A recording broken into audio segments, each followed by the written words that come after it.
بسم الله الرحمن الرحيم الحمد لله رب العالمين الصلاة والسلام على رسول الله صلى الله عليه وسلم ودت ملكاتوش إن شاء الله بزاري ولت الله فقاد كتباتوش من در يميلون قطعي رأسون نجمعالن بزاري ولت لمايت من مكرو الحسنة تذهب السيئات حسنا መልካም ነገር መስራት የሰራውን ወንጀል ያስወግድልሃል። አንድ ሰው ወንጀል የሚሰራ ከሆነ የሰራውን ነገር የግድ ከፋራ ወይም ማበሻ ማስገኘት አለበት። ያንን ደግሞ ማድረግ የሚችለው መልካም ስራ በመስራት ነው። ለዚህም አንድ ቂሳ ነግራችኋለሁ። عند جلسة نبرة يجلسة من أصحاب النبي صلى الله عليه وسلم كنبي بعد ربوش صحابة عنده نبرنا ثلاثة عندك وسوس الشيطان وسواس كتتبتنا توسوسه هيدو قطتا حتى قبل امرأة لا تحل له يما تبك على سيت هيدو سامع ثم ندم كذام إهنن بسرع جزي وليون تسلسل على ذلك ندما شديدا اجيك بدعم برتو يكون تسلسل من ما ترك اللبني على فذهب إلى الرسول صلى الله عليه وسلم وده ملك تنيا صلى الله عليه وسلم هيدا وحكى له ما حدث يتفترون المجر لملك تنيا نقرات የተፈጠረውን ነገር ነገራቸው فلم يرد عليه صلى الله عليه وسلم يا الله መልእክተኛ ደግሞ መልስ አልሰጡት ዝም አሉ። وكان عمر بن الخطاب ነበረ رضي الله عنه الله ስራውን ይወደድለትና حاضرا ተገኝቶ ነበርና فقال للرجل ከዛም ለግለሰቡ እንዲህ አለ لقد سترك الله አንተ ሰው ምን ነካ الله እኮ መጀመሪያውን ይሄን ስራ ሰራኩ ሰትሮሃል الله ሰትሮሃል መጥተህ መናገሩ ምንድነው የሚያስፈልገው ለው ሰተርተ ነፍሰክ ራስህን ብትሰትር እኮ ጥሩ ነው الله ሰትሮሃል አንድ ሰው ወንጀል ሲሰራ الله ይሰትረዋል በሱና በጌታው መካከል ብቻ ነው ያለው ከዛ በኋላ ግን ይሄንን ሰራው ብሎ መምጣቱ ደግሞ ራሱ የሰራውን ወንጀል ለሰዎች ይፋ ማድረጉ ነው ስለዚህ ራስን ብትሰትር ይተሻለ ነው ማለት ከዛም ምን ማድረግ አለብኝ አለ فقام الرجل وانطلق ከዛም ሰውየው ተነሳና ሄደ فارسل النبي صلى الله عليه وسلم خلفه رجلا يدعوه يالله መልእክተኛም በእግር ኮቴ ልክ እንደሄደ ወደሱ ሌላን ሰው ላኩበት ና ያላህ መልእክተኛ ይጠሩታል በማለት فلما جاء تلا عليه النبي صلى الله عليه وسلم لك بمتى جزي يجلسه قرآننا نببولت هذه الآية جناية وأقيم الصلاة صلاة أدرجها أقوم يعني أقوم طرفي النهار كأنو شاف جمره وزلفا من الليل اسكاليتو تكي السكارو إن الحسنات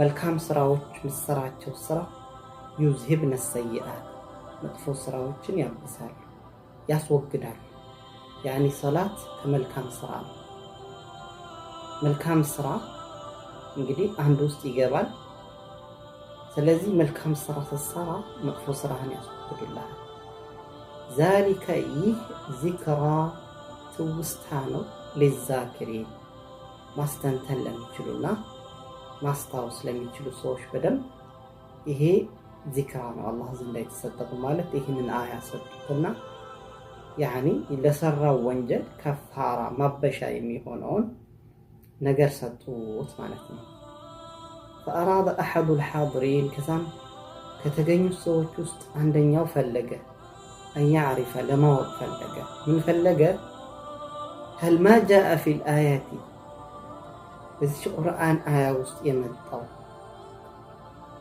ማለት حكم يزين آية قرآن حكم يمتابت يوردو بالرجل المذنب በሰውየው ላይ ብቻ ነው የተወረደው አም ሁክሙን ዓሙን ወይስ በአጠቃላይ ለሰው ልጆች ከዚህ በኋላ የሚሰሩት ወንጀል ይሄ አያ ኢንክሉድ ያደርጋቸዋል የሚለውን ፈለገ። فقال يا رسول الله ከዛም አንተ የአላህ መልእክተኛ አላቸው هذه له خاصة ይህች ቁርአን አያ እሱ ብቻ ነው የተወረደችው በሱ ሰበብ አም للناس كافة ወይስ ለአጠቃላይ የሰው ልጆች መመሪያ ነው የወረደችው? فقال النبي صلى الله عليه وسلم ነብዩ ሰለላሁ ዐለይሂ ወሰለም ምን አሉት? بل للناس كافة አይ ኧረ እንደውም ለሰዎች በሙሉ ነው የወረደችው በማለት ይሄንን ንግግር ነገሩት። ስለዚህ የሰው ልጅ ይሳሳታል። በተሳሳተ ቁጥር ደግሞ ከፋራ መስጠት አለበት። ወይም ሰደቃ ይስጥ ወይም ሰላት ይስገድ። ማንኛውም አይነት ነገር ለሚሰራው ወንጀል እዳ ስላለበት እዳው መካስ አለበት። ያንን እዳ ካላደረገ በቀጥታ ሰውየው የሚያብስበት ነገር ያጣል ማለት ነው። ሌላኛው ታሪክ ስንመጣ ደግሞ ምን አይነት ታሪክ እናገኛለን? የአንድ ግለሰብ ነው። ይህ ግለሰብ ተውበትን ፈላጊ የሆነ ግለሰብ ነው። ያው ብዙ ጊዜ ታሪኩን ታውቁታላችሁ። በበኒ እስራኤል ዘመን የሚኖር የነበረ ግለሰብ ነው። 99 ወይም 100 ሰዎችን የገደለ ሰው ነው። ታሪኩን ታውቁታላችሁ። ምን ይላል ጸሐፊው? ፊ ቀዲም ዘማን ቀደም ብሎ ከነበሩ ዘመን ላይ قتل رجل عند ግለሰብ በበኒ እስራኤል ይኖር የነበረ قتل رجل 99 شخصا 99 ሰዎችን ገደለ። وأراد أن يتوب إلى الله سبحانه وتعالى ከዛም በቃ ወንጀሉ በጣም ስለበዛ ወንጀሉ ታከተውና ወደ አላህ سبحانه وتعالى ተውበት ማድረግ ፈለገ። فبحث ከዛም ፍለጋን ጀመረ عن عالم ስለ አንድ ዓሊም ወይም ዓሊምን ፍለጋ ሄደ። يسأله عن التوبة إلى الله ወደ አላህ ተውበት ማድረግ ፈልጋለሁ፣ እንዴት ነው ተውበት ተቀባይነት ያገኛል ወይ የሚለውን መጠየቅ ፈለገ። فدله الناس ሰዎች ጠቆሙት على راهب يعبد الله አላህን ወደሚያመልክ አንድ ባህታዊ ጠቆሙት። ራሂብ ዒባዳ ብቻ የሚያመልክ እውቀት የሌለው ግን ባለው እውቀት ብቻ ራሱን ብቻ የሚጠቀምበት ለሌሎች እውቀቱ ለሌሎች መትረፍ የማይችል فذهب إليه ودሱ ሄደና وقال له كذام للسؤال لقد قتلت 99 شخصا 99 ሰዎችን ገድያለሁ فهل لي من توبة እንዲያው ተውበቴ ተቀባይነት ይኖራታል ወይ ተውበት አገኛለሁ ወይ በማለት ጠየቀ። فقال الراهب ከዛም ያ ባህታዊ ዓቢዱ ምን አለው? ላ በፍጹም አታገኝም። ተውበትማ እንዳንተ አይነቱ እንዴት ብሎ ነው የሚያገኘው? 99 ሰው ገለ ተውበት ታገኛለህ?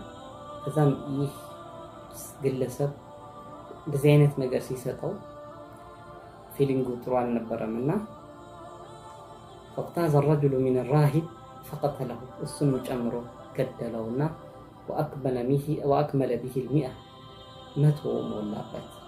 እሱን ገሎ 100ኛው ሞላበት። لكنه ነገር ግን አሁንም ይህ ግለሰብ ندم بعد ذلك ندما شديدا ከባድ የሆነ በቃ መጸጸትንም አሁንም ተጸጸተ። وأراد أن يتوب በድጋሚ ደግሞ መተውበት ፈለገ። በቃ መተውበት ፈለገ። እሱ መተውበት ነው የሚፈልገው ግን ቻንሱን ሊያገኝ አልቻለም። فسأل عن أعلم أهل الأرض ከዛም ጠየቀ ሰዎች እስቲ በዚህ ምድር ላይ አዋቂ የሚባል ትልቅ አዋቂ የሚባል እስቲ ያሳዩ ليدله على طريق التوبة على طريق التوبة ይህ ዓሊም ጋር ሄዶ ተውበትን የሚያገኝበትን መንገድ የሚጠቁመው ይሆናል። ከዛም فأرشده الناس ከዛም አሁንም ሰዎች ጠቆሙ إلى عالم ወደ አንድ ትልቅ ዓሊም ጠቆሙ ዓሊም فذهب إليه ወደዚህ ሰው ሄደና وأخبره ከዛም ነገረው أنه قتل 100 نفس 100 ሰው ነው የገደልኩት 100 ሰው ገድያለሁ فهل له من توبة ለመሆኑ ተውበት ይኖረኛል ወይ ተውበት ብተውበት ተውበት ተቀባይነት አለው ወይ አለ የተውበትን እድል አገኛለሁ ወይ فقال له العالم ዓሊሙ እንዲህ አለው نعم أهو ومن يحول بينك وبين التوبة በአንተና ተውበት በማድረግ መካከል ማን ነው ሊከለክልህ የሚችለው ማንንም የለም ስለዚህ ተውበት አድርግ አለው ከዛ በኋላ ተውበት አደረገና መጨረሻ ላይ ግን ምን አለው ثم أرشده العالم ከዛም ዓሊሙ ጠቆመው إلى الذهاب እንዲሄድ إلى أحد البلاد እችን ያለህባትን ሀገር ለቀህ ሌላ ሀገር ሂዳል ወንጀል ተሰራባት የነበረችውን ሀገር ለቀህ ሌላ ቦታ ሂዳል ليعبد الله فيها الله ነዛ ሄዶ ሊያመልክበት مع أهلها الصالحين ከዛች ሀገር ሰዎቿ ጋር ደጋግ ሰዎቿ ጋር ሄደክ አላህን አምልካል فقال له ከዘማለው انطلق الى ارض كذا وكذا እንደዚህ አይነት ምድር አለች ወደዛች ምድር ሂዳል فإن بها أناس በዛች ምድር ላይ ሰዎች አሉ يعبدون الله اللهን የሚያመልኩ فاعبد الله معهم ሂድና ከነሱ ጋር ሆነ አላህን አምልክ ولا ترجع الى ارضك ፈጽሞ ወደ ነበርክባት መሬት እንዳትመለሳል فإنها أرض سوء እቺ አሁን አንተ የነበርክባት መሬት ክፉ መሬት ናት ላንተ ስለዚህ አትሆነህ ከዛም ሰውየው فرح الرجل ግለሰቡን በጣም ተደሰተ وانطلق إلى تلك البلد ወደዛች ሀገር ሄደ وكله شوق إلى التوبة يعني ያው ተውበቱ ነበር ይሁላ አንተን ያለ ጉጉቱ የነበረው وبينما هو في منتصف الطريق በዚህ ሁኔታ ባለበት ጊዜ ግማሽ ልክ መንገዱን ጀመረ መንገዱ ልክ እንደጀመረ ግማሽ መንገድ ላይ ሲደርስ ማታ ملك الموت ደረሰበትና ሩሑን ይዞት ሄደ ሞተ እዛም فحضرت الملائكة ملائكة الرحمة وملائكة العذاب የእዝነት መላእክትና የቅጣት መላእክት እሱ ጀናዛ ላይ ተገኙ كل يريد أن يكتب أن يكتب الرجل في سحله أن يكتب الرجل في سجله معلش غلط ሁሉም መላእክት በጻፍ የሚፈልገው ይሄንን ሰው በቡካቸው ላይ መጻፍ ነው የሚፈልገው የሳት ከሆነ የሳት የጀነት ከሆነ የጀነት ቡካቸው ላይ መጻፍ ነው የሚፈልገው فقالت ملائكة الرحمة የእዝነት መላእክት ምን አለች جاءنا تائبا አይ ወደኛ ተውብቶ መጥቷል بقلبه إلى الله تعالى በሙሉ ልቡ ወደ አላህ ተዓላ ተመልሶ መጥቷል وقالت الملائكة العذاب የቅጣት መላእክት ደግሞ እንዲህ አለች إنه لم يعمل خيرا قط አረተው በፍጹም ይህ ሰው እኮ በህይወቱ መልካም ነገር ሰርቶ አያውቅም አሉ በዚህ መካከል እንግዲህ የግድ አስታራቂ መኖር አለበትና فأرسل الله سبحانه وتعالى لاك إليهم ወደነሱ መለከን ሌላ መላእክት في سورة آدمي يا آدم ገጽታን ያለው መላእክት ላከባቸው አላህ عز وجل ملائكة يا آدم قصة بني آدم يعني بني آدم يسوي لي قصة يلبسه ليحكم بينهم بمكاكلاتهم فرد لسات فأمرهم كزام عززاتشو أن يقيسوا المسافة بين البلدين تنستو بمتعبات هاجرنا ليهدبات ودفلقوا هاكر يالهم بمكاكلاتشو ركعت رزمت لكوالات ويجعلوه من أهل البلد التي يكون إليها أقرب كذا تيتنسابات ሀገር ነው ቅርብ ያለው ወይስ ወደ ሄደባት ሀገር ነው ተጠግቶ ያለው የሚለው ወደ አንዱ ያስጠጉታል فقاسوا المسافة كذا ያለውን ርቀት له فوجدوه كذا ይሄንን ግለሰብ ሆኖ አገኙት أقرب إلى البلدة الصالحة ወደዛች ደጋጎች ወዳሉባት ሀገር የቀረበ ሆኖ ተገኘ። فأخذته ملائكة الرحمة የእዝነት መላእክቶች መጨረሻ ላይ ይዘውት ሄዱ ማለት ነው። متفق عليه ቡኻሪ እና ሙስሊም የዘገቡት ሐዲስ። እንግዲህ አስቡት ይህ ሰው እድሜ ልኩን መልካም ነገር አልሰራ፣ ወነጀለ፣ ሰው ገደለ፣ መቶ አደረሰ። ኢቭን በስተመጨረሻ የአላህን ደግ ሰው ነው የገደለው። ዓቢድ የሆነው ገደለው፣ መቶ ሞላበት። አሁንም ተስፋ አልቆረጠም። ምክንያቱም ተውበትን የሚሰጥ ተውበትን የሚቀበል ጌታ እንዳለ መኖሩ ሲያቅ ወደዛ ጌታ ስሞታው ማቅረብ ፈለገ። ወንጀል ሰለቸው። እኛ ስለማናቅ ነው እንጂ ወንጀል ይሰለቻል። ወንጀል በጣም አሰልቺ ነው። ነገር ግን ይህ ግለሰብ አላህ መልካም ነገር ሊሻለት ሲፈልግ መጨረሻውን አሳምራለት። ልክ ሌላ ሐዲስ ላይ እንደተቀመጠው የአላህ መልእክተኛ ምን አሉ? አንድ ግለሰብ እድሜው በሙሉ መጥፎ ስራ ሲሰራ ከርሞ ልክ ሊሞት አንድ ስንዝር ሲቀረው ወይም ጀሃነም ሊገባ አንድ ስንዝር ሲቀረው አሉ የአላህ መልእክተኛ መልካም ስራ ሰርቶ ወደ የጀነት ሰው ይሆናል አሉ። እንዲሁም ደግሞ እድሜውን በሙሉ መልካም ስራ ሰርቶ ልክ አንድ ስንዝር ሲቀረው ጀነት ሊገባ መጥፎ ስራ ሰርቶ የጀሃነም ይሆናል አሉ። የጀሃነም ይሆናል አስቡ። ስለዚህ እኛ መልካም የሰራን ሰዎች መመጻደቅ የለብንም በስራችን። መጥፎ ስራ የሰራ ሰው ደግሞ ተስፋ መቁረጥ የለበትም። መሐሪ የሆነ ጌታ ነው ያለው። በእሱ ነው ሁሉም ውሳኔ እሱ ጋር ነው ያለው። የሰው ልጅ ላይ አይደለም። የሰው ልጅ ምንም ነገር መስራት አይችልም። ምንም አቅም የለውም። አስመሳይ እንኳን እንደዚህ ተውቦ ጺም አድርጎ ሊወጣም ይችላል። አላህ የሚያየው እችን ነው። እዚህ ጋር ያለችውን ቀልብ ነው የሚያየው አላህ አዘው። ማናችን ንጹህ ነን የሚለውን አላህ ነው የሚያውቀው እዚህ ጋር። ስለዚህ ሰውየው በውጭ በሚሰራው ስራ ሳምታይምስ ሊሳሳት ይችላል። ስለዚህ ጀጅ አናረጋውም። ደግሞ መጥፎ ሰው ነው የምንለው ደግሞ አንልም። ጥሩ ሲሰራ ነው ደግሞ ካየነው ደግሞ ዛሂሩን ማሻአላህ ብለን አፕሪሺየት እናደርጋለን። የውስጡን አላህ ይወቀው። የውስጡን ሳናውቅ ደግሞ ሰውየው እንደዚህ ማለት የለብንም። ጋይዳንስ ጠይቁኝ ብሎ የመጣን ሰው ያኔ አስተምሩኝ ያለን ሰው ደግሞ ወደ ጥሩ መንገድ ጋይድ ማድረጉ ደግሞ የተሻለ ነው። ማስተማር ነው። ሂዳያን የፈለገ ሰው መስጠት ነው። አይደለም እንደኛ አይነቱ መልእክተኛው እንኳን አላህ አዘወጀል ወቅሶቻል። عبس وتولى أن جاءه الأعمى وما يدريك لعله يتزكى. عبس وتولى ፊቱና ጨፍግጎ ዞረ አለ።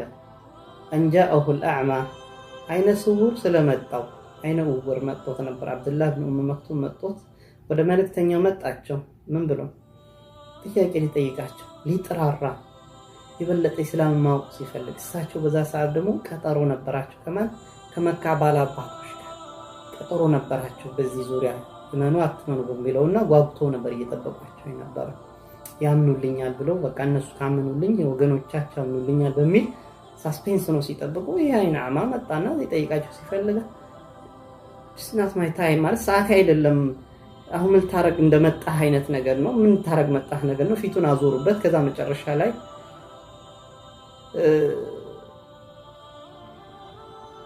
ፊቱን አዞሩበት። ሲያዞሩበት አላህ አዘወጀል ወቀሳቸው። عبس وتولى ፊቱን አጨፍግጎ ዞረበት። أن جاءه الأعمى አይነ እውር ሰው ስለመጣበት وما يدريك أن جاءه الأعمى وما يدريك لعله يزكى ሊጥራራ ከወንጀሉ መጥራት ፈልጎ መምጣቱን ምን አሳወቀ? أو يذكر فتنفعه الذكرى ወይም ደግሞ ግሳጼን ካንተ ፈልጎ ደግሞ ያ ግሳጼ ደግሞ የሚጠቅመው ይሆናል። ለምን ትዞርበታለህ? ስለዚህ እኛ የሰው ልጅ ሁሉም መሺአ ቀደሩ አላህ ዘንዳ ነው ያለው። በማንም ላይ ጀጅ ማድረግ አንችልም። ወንጀል የሰራውን ይስራም አይስራም ከሰራም መሰተር፣ ግልጽ ሆኖ ለታየን ነገር ብሪፍሊ ኤቪደንስ ኖሮት መረጃ ኖሮት ስለሰራው ነገር መሰተር፣ ካልሆነ ግን አስሉል ሙስሊም አለል ሙስሊም የሙስሊም በሙስሊም ላይ ያለው ዋናው መሰረቱ ቤዙ ሑስኑ ظን መልካም ጥርጣሬ ነው። መልካም ጥርጣሬ ማንም በማንም ሰው ላይ ፖዚቲቭ የሆነ አመለካከት ሊኖር ይገባል። you don't know him አታውቀውም። ስለዚህ ፖዚቲቭ የሆነ አመለካከት ግምት ኤክስፔክቴሽን ሊኖር ይገባል። without evidence anything ካንተ ከመጣ ድሮፕ አድርገው። nothing ፋይዳ የለውም። ዝሙት ሰርቷል ብትባል 4 ምስክር እስካልቀረበ ድረስ ሸሪዓ ተመልሶ ግርፋቱ በባዩ ሰው ላይ ነው። አንተም መቀበል የለብህም። የአላህ መልእክተኛ 4ቱም ሰዎች መርፌና ክር ሆነው አይታችኋል በሚል ነው 4ቱም ሰው የሚያስመሰክር። አንዳቸው ሳት ብሎ ሌላ ነገር ከተሳሳተ 4ቱም ነው የሚገረፉት። ለምን? በዚህ ሰው ላይ ስሙን ለማጥፋት ነው። ክብሩን ሰዎች ዘንዳ ያለውን ተሰሚነትን ሊጥሉት ሊያወርዱት ነው የሚመጣው። ስለዚህ እናንተ ተውበት የምትፈልጉ ሰዎች ከአላህ ላ ተቅነጡ ሚን ረሕመቲላህ ከአላህ እዝነት ተስፋ አትቁረጡ። የትም ጊዜ ተመለሱ። አላህ ሁሌም እጁን እንደዘረጋ ነው። ቱቡ ኢለላህ ነው። ወደ አላህ ተውበቱ። በቃ ኢንሻአላህ። አሰላሙ አለይኩም ወረሕመቱላሂ ወበረካቱ። ትምህርታችን ይህን ይመስላል። ጀዛኩሙላህ ኸይር። ቀጣይ ትምህርታችን ላይ በተውበት ዙሪያ እስከንገናኝ አሰላሙ አለይኩም ወረሕመቱላሂ ወበረካቱ።